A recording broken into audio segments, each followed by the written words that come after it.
Good day everyone, my name is Jean Marlwin El Gamboa. I'm the programmer in this group. I'm responsible for making the program and explaining the program in our Arduino. Good day everyone, my name is Arshad Ajihit. I am one of the designers in our Arduino project. Good day everyone, my name is Jerobic Hebalistaras. I am the documentator of this group.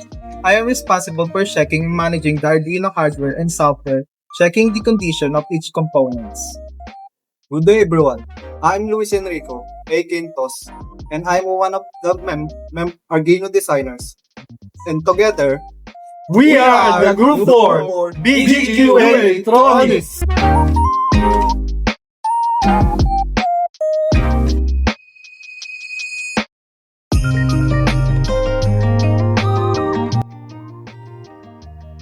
Arduino project number 8.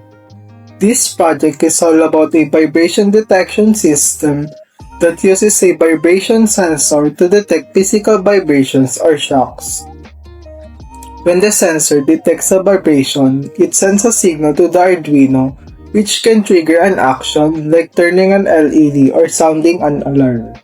So let's go ahead and start the Arduino project number 8.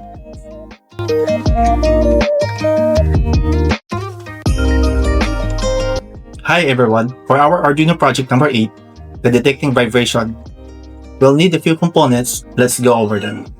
First, the Arduino Uno with prototyping shield, the DFR robot, our main controller. Second, the vibration sensor, or the tilt switch sensor, detect shakes or movements. Third, the LED, 5mm, any color, green, red, or yellow. This indicates the lights. And last, the resistor.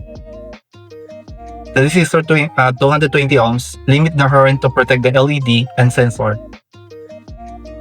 And the last, the jumper wire male-to-male. This is for the connection for our project.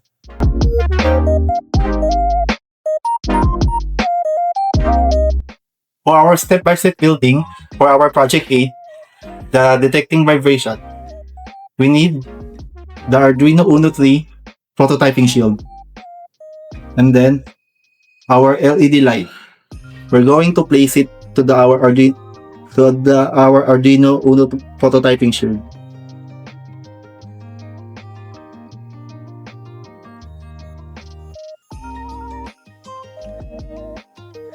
Next, the tilt sensor.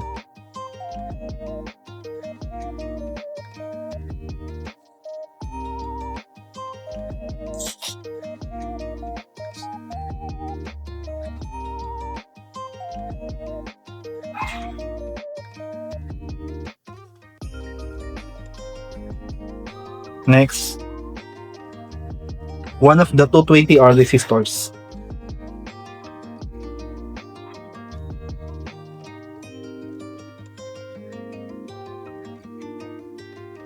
And get the other one 220R resistor.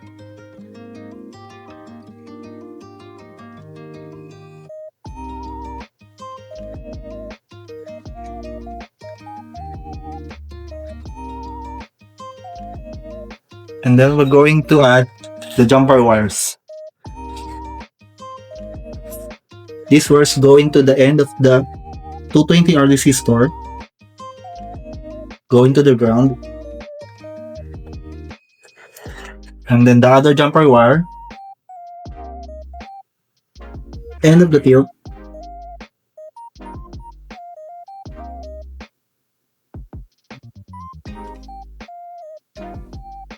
going to the KP lit number 3.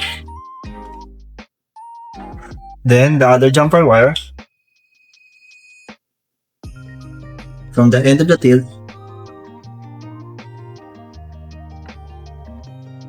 going to the 5 volts. The other jumper wire and the resistor 220R going to the LED KP lit number 30.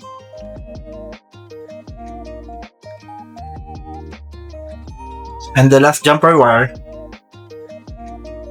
going to the end of the LED light, and the end of it going to the ground. And that's it. That is our Arduino project number 8, the detecting vibration.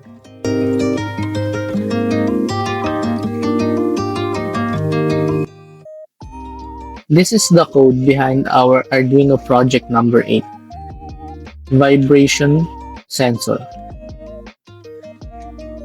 Int sensor LED is equals to 13. Define LED digital pin 30. Int sensor input equals 3. Connect tilt sensor to interrupt 1 in digital pin 3. Unsigned character state equals 0. Makes a variable state small integer starting at 0. Void setup. Start of setup runs once when Arduino powers on. Pin mode sensor LED output. Configure LED as output mode. Pin mode sensor input. Configure tilt sensor as input mode. When low voltage changes to high voltage, it triggers interrupt 1 and runs the blink function. Attach interrupt 1 blink rising. Links interrupt 1, which is pin 3, to function blink. Whenever the sensor signal goes from low to high, blink will be called automatically. Void loop. Start of the loop function. This runs again and again. If state is not equals to 0, if state is not 0, state equals to 0. Assign state value 0. Digital write sensor LED high. Turn on the LED. Delay 500. Delay for 500 milliseconds. Else, digital write sensor LED low. If not, turn off LED. Void blink. Interrupt function blink. State plus plus. Once trigger, the interrupt, the state keeps increment.